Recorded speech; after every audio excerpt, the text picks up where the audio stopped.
Қайырлы күн баршаңызға. Мен Батыс Қазақстан облысы Жәнібек ауданы мектептен тыс жұмыстар орталығының қосымша білім беру педагогы Избасова Саида Айтжанқызы. Сіздерге бүгін өзімнің іс тәжірибемнен бөліскім келіп отыр. Жалпы ертегі жазу техникасы. Балаларға ертегіні қалай жазып үйретеміз. Бала кезде 3 жастан 12 жасқа дейінгі аралықта әр адам өзінің рухани дамуына қажетті нәрсенің бәрін де ертегіден алады деп Ыбырай Алтынсарин атамыз айтқандай, ұрпақ тәрбиесінде ертегінің алатын орны ерекше. Жалпы ертегінің мақсаты қандай? Ертегінің мақсаты белгілі бір сұлба арқылы бас кейіпкерлердің болмысын көркемдеп жеткізіп, адамды ғажайыпқа сендіру. Кейіпкерлерінің басынан өтетін әр оқиғаны бала күнделікті өмірінде болып жатқан оқиғамен талдап біліп, өздерін ертегі кейіпкерлеріне теңеп, соларға еліктеп бастайды. Өзіне ұқсас кейіпкерлерді бейсаналы түрде таңдап, соның әрекеттерін қайталауға тырысып жатады.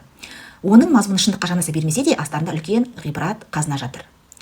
Ендеше жалпы өзіміздің тақырыбымызға оралатын болсақ, ертегі жазу техникасы және шеберлігіне тоқталайық. Алдымен қандай алғышарттар негізінде ертегіні жазу керекпіз, сол туралы тереңірек түсіндіретін боламын.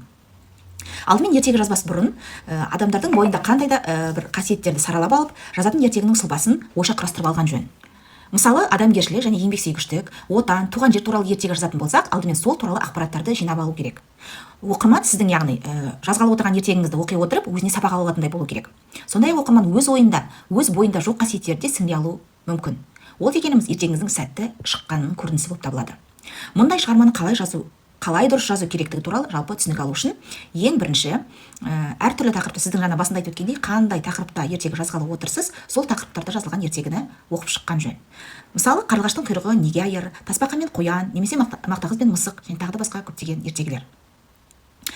Ертегіні алдымен оқып алғаннан кейін жазғалы отырған ертегіңізде қандай қақтығыстар болуы мүмкін, немесе шешімі сол қақтығыстың не болатындығы жөнінде алдын ала жоспарлап алуымыз керек. Мысалы, мақтақыз бен мысық ертегісін алатын болсақ, бұл ертегіде оқырман алғашқы жолдарынан-ақ кейіпкерлердің не үшін бір-біріне ашуланып қақтығысқанын, яғни кейіпкерлердің қандай шешім қабылдағандығын білгенде қақтығыстың не үшін болғандығын, яғни түсіне алу керек.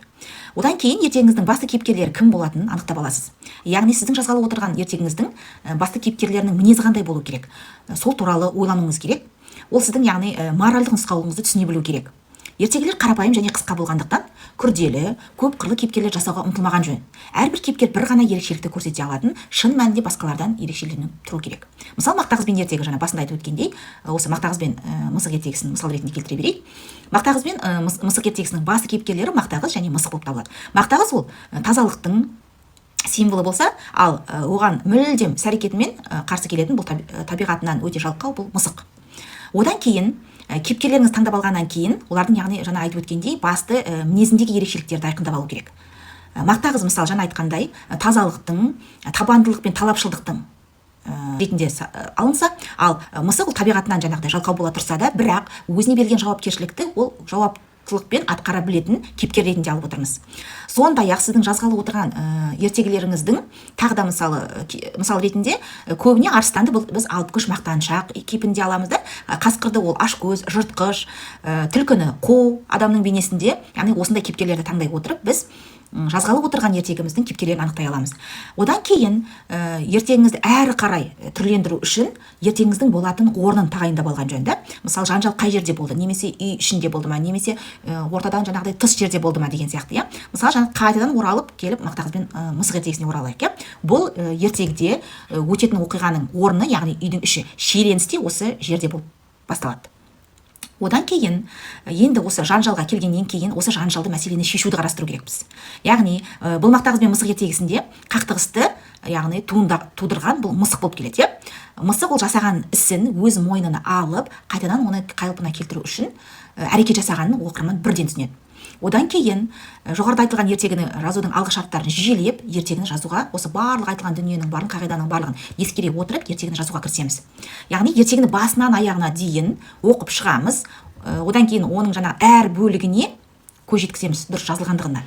Кейін қиын жерлерді ерекше назар аударып, жаңағы зейінімізді сол жерге қойып, содан кейін ертегінің қарапайым әрі қысқа екеніне көз жеткізіп, жаңағы күрделі кейбір түсініксіз сөздерді басқа жаңағы синонимдармен алмастырып, тіркестермен алмастырып, қарапайым ауызекі сөйлейтін жаңағы жаргон дейміз ғой, қазіргі тілмен айтқанда, олардың барлығын алып тастап, яғни әдеби тілмен өзгертуге тырысамыз.